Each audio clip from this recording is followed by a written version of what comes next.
রুটি ছিল, রুটি দিয়েছিলাম, গুঁড়ো করে দিই। অনেক পায়রা আছে, পায়রা পাখি যা থাকবে আসবে। সে আমার ক্যামেরাটা ঘুরিয়ে দেখুন,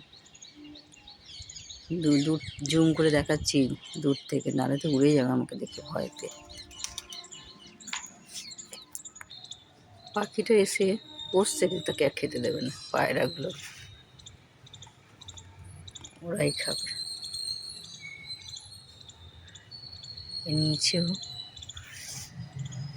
দিয়েছি, ভয় পাচ্ছে, আমি কাছে যেতে পারছি না, খুব ভয় পায়। রোজই খাচ্ছে, তবু ওদের ভয় আছে।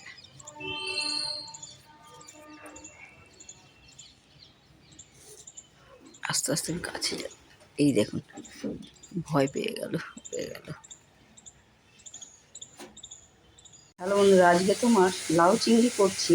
চিংড়ি মাছ এখন অল্প অল্প করে রোজই খাচ্ছি, ভালো লাগছে, সবেতে দিয়ে দিয়ে খাচ্ছি। ওই জন্য এর মধ্যে তেলের মধ্যে জিরে দিয়েছি, তেজপাতা, আর কিচ্ছু দিইনি। আর এই তোমার লাউটা কমই আছে, অল্প একটু ডালে দেবো, ডাল দিয়ে ভালো লাগে, মুগের ডাল দিয়ে। তাই তোমার আমার ভাজাই ছিল চিংড়ি মাছ, ওই জন্য একসঙ্গে সব দিয়ে দিয়ে এটা নুন হলুদ দিয়েছি। এবার এটা জল দেবো না, ঢাকা দিয়ে রাখি, ঢাকাতে জল বেরোবে, তাতেই হয়ে যাবে। এর মধ্যে জিরে ভাজা গুঁড়ো আর একটু আদা বাটা এই দেবো, আর কিচ্ছু দেবো না। এটা হতে থাকুক। মুগের ডাল একটু ভেজে নিই, লাউ দিয়ে ডাল করব, কড়াতেই বসাবো, খুব তাড়াতাড়ি সিদ্ধও হয়ে যায়। ডালটা ভেজে জল দিয়ে একবার ধুয়ে নিয়েছি, একবারই ধুয়েছি, কারণ ডালের গন্ধটাও যেন থাকা চাই। এবার এর মধ্যে লাউ দিয়ে দিই, একটু লাউটাও একটুখানি ডালের সঙ্গে একটু নেড়ে নিচ্ছে। তেল দিন, তেল ছাড়া, এখন কাঁচা তেল দেবে তো, কাঁচা তেলের গন্ধ ছাড়বে। সাঁতলাবো যখন জিরে গন্ধে কাঁচা লঙ্কা দেবো, একটুখানি নেড়ে নিয়ে জল দিয়ে, যেমনভাবে করে আর কি, আমি এইভাবেই করলাম। জল দিয়ে দিয়েছি,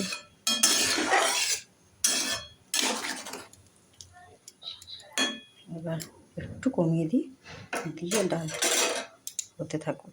এই দেখুন আমার ডাল সেদ্ধ হয়ে গেল, খুব তাড়াতাড়ি হয়ে যায়, কোনা 30 মিনিট লাগে না। এবার এটা সাঁতলে নেব। আলু ঝিঙে পোস্ত করব, পেঁয়াজ দিচ্ছি, ওই জন্য একটুখানি পেঁয়াজটা ভেজে নিয়ে তারপর আলু ঝিঙে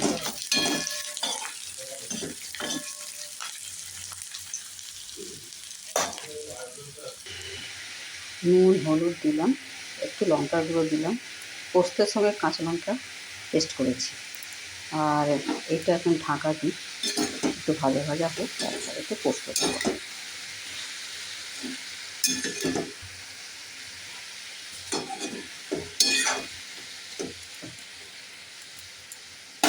একটু ঢাকা দিয়ে